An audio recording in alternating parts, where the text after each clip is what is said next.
Hey everyone, welcome back for Number the Stars, Chapter 11. This chapter is called Will We See You Again Soon, Peter? Anne Marie blinked. Across the dark room, she saw Ellen, too, peering into the narrow wooden box in surprise. There was no one in the casket at all. Instead, it seemed to be stuffed with folded blankets and articles of clothing. Peter began to lift the things out and distribute them to the silent people in the room. He handed heavy coats to the man and wife, and another to the old man with the beard. "It will be very cold," he murmured. "Put them on." He found a thick sweater for Mrs. Rosen and a woolen jacket for Ellen's father. After a moment of rummaging through the folded things, he found a smaller winter jacket and handed it to Ellen. Anne Marie watched as Ellen took the jacket in her arms and looked at it. It was patched and worn. It was true that there had been few new clothes for anyone during the recent years, but still, Ellen's mother had always managed to make clothes for her daughter, often using old things that she was able to take apart and refashion in a way that made them seem brand new. Never had Ellen worn anything so shabby and old. But she put it on, pulled it around her, and buttoned the mismatched buttons. Peter, his arms full of the odd pieces of clothing, looked toward the silent couple with the infant. "I'm sorry," he said to them. "There is nothing for a baby." "I'll find something," Mamma said quickly. "The baby must be warm." She left the room and was back in a moment with Kirsty's thick red sweater. "Here," she said softly to the mother. "It will be much too big, but that will make it even warmer for him." The woman spoke for the first time. "Her," she whispered. "She's a girl. Her name is Rachel." Mamma smiled and helped her direct the sleeping baby's arms into the sleeves of the sweater. Together they buttoned the heart-shaped buttons. How Kirsty loved that sweater with its heart buttons! Until the tiny child was completely encased in the warm red wool. Her eyelids fluttered, but she didn't wake. Peter reached into his pocket and took something out. He went to the parents and leaned down toward the baby. He opened the lid of a small bottle in his hand. "How much does she weigh?" Peter asked.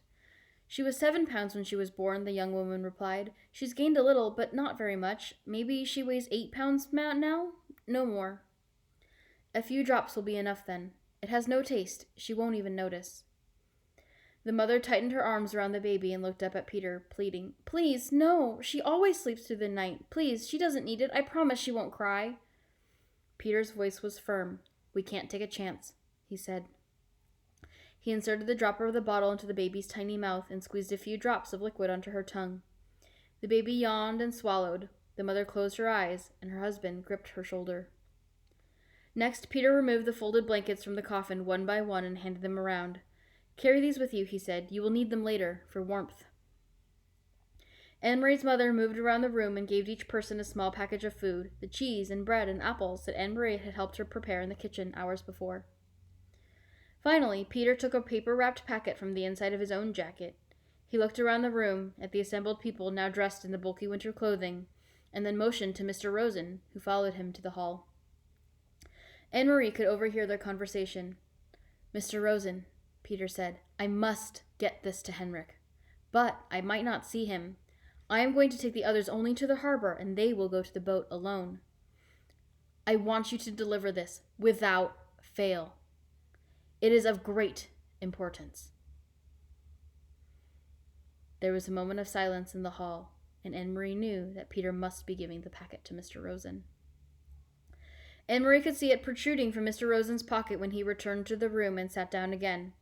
She could see, too, that Mr. Rosen has a puzzled look. He didn't know what the packet contained. He hadn't asked. It was one more time Anne Marie realized when they protected one another by not telling. If Mr. Rosen knew, he might be frightened. If Mr. Rosen knew, he might be in danger. So he hadn't asked, and Peter hadn't explained. "Now," Peter said, looking at his watch, "I will lead the first group. You, and you." He gestured to the old man and to the young people with their baby. "Inga," he said.